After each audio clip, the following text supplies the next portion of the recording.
ಸಸ್ಯಕಾಶಿ ಲಾಲ್ಬಾಗ್ನಲ್ಲಿ 150 ವರ್ಷದ ಹಳೆಯದಾಗಿರುವಂತಹ ಮರ ನಿನ್ನೆ ಸಂಜೆ ಧರಾಶಾಯಿಯಾಗಿದೆ. ಲಾಲ್ಬಾಗ್ನ ಪ್ರಮುಖವಾಗಿರುವಂತಹ ಆಕರ್ಷಣೀಯವಾಗಿರುವಂತಹ ಮರ ಇದು. ಸರಿಸುಮಾರು 1.5 ಶತಮಾನದ ಹಳೆಯದಾಗಿರುವಂತಹ ಮರ.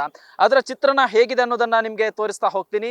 ವಿ ಆಕಾರದಲ್ಲಿ ಇಬ್ಬಾಗವಾಗಿ ಬಿದ್ದಿರುವಂಥದ್ದು. ಪ್ರಮುಖವಾಗಿ ಇದರ 2 ರೆಂಬೆ ಬೃಹದಾಕಾರದ 2 ರೆಂಬೆ ವಿ ಆಕಾರದಲ್ಲಿತ್ತು.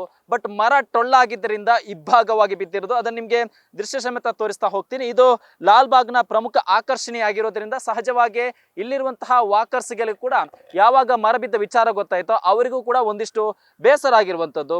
ವಿ ಆಕಾರದಲ್ಲಿ ಬೆಳೆದಿದ್ದಂತಹ 2 ರೆಂಬೆ ಬೆದ್ದಿದ್ರೆ ಮಧ್ಯಭಾಗದಲ್ಲಿ ಅದು ಟೊಳ್ಳಾಗಿದ್ದಂತಹ ಪರಿಣಾಮ ಇಬ್ಬಾಗವಾಗಿ ಬಿದ್ದಿದೆ. ಈ ಒಂದು ಮರ ಏನಿದೆ ಇದು ಫೈಕಸ್ ಕನ್ನಿಂಗ್ ಹ್ಯಾಮಿ ಪ್ರಭೇದದ ಮರ.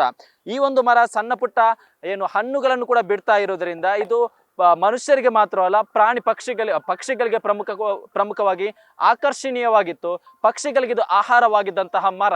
ಅಂತಹ ಮರ ಇಬ್ಬಾಗವಾಗಿ ಬಿದ್ದಿರೋದ್ರಿಂದ ಸಹಜವಾಗಿ ಇದೀಗ ವಾಕರ್ಸ್ಗಳಿಗೆ ಕೂಡ ಒಂದಿಷ್ಟು ಬೇಸರ ಕೂಡ ವ್ಯಕ್ತಪಡಿಸ್ತಾ ಇದ್ದಾರೆ. ಅದರ ಜೊತೆಗೆ ಈ ಮರ ನಿನ್ನೆ ಸಂಜೆ ಬಿದ್ದಿರೋದ್ರಿಂದ ಸದ್ಯ ಇವತ್ತು 11 ಗಂಟೆ ನಂತರ ಇದನ್ನು ತೆರವು ಮಾಡುವಂತಹ ಒಂದು ಕೆಲಸ ಆಗುತ್ತೆ. ಬೆಳಗ್ಗೆ ಹೊತ್ತು ಇಲ್ಲಿ ದೊಡ್ಡ ಮಟ್ಟದಲ್ಲಿ ವಾಕರ್ಸ್ ಇರೋದ್ರಿಂದ ಈ ಒಂದು ಸಂದರ್ಭದಲ್ಲಿ ಇದನ್ನು ತೆರವು ಮಾಡಿ ಕಟ್ ಮಾಡಿದ್ರೆ ಅವರಿಗೆ ಕೂಡ ತೊಂದರೆ ಆಗ್ಬಹುದು ಅನ್ನೋ ಕಾರಣಕ್ಕೆ ಮಧ್ಯಾಹ್ನ 11 ಗಂಟೆಯ ನಂತರ ಈ ಒಂದು ಮರವನ್ನು ತೆರವು ಕೂಡ ಮಾಡಲಿದ್ದಾರೆ. ಕ್ಯಾಮರಾ ಪರ್ಸನ್ ಸೂರಜ್ ಜೊತೆ ಸತ್ತಾ, ನ್ಯೂಸ್ ಫಾಸ್ಟ್, ಬೆಂಗಳೂರು.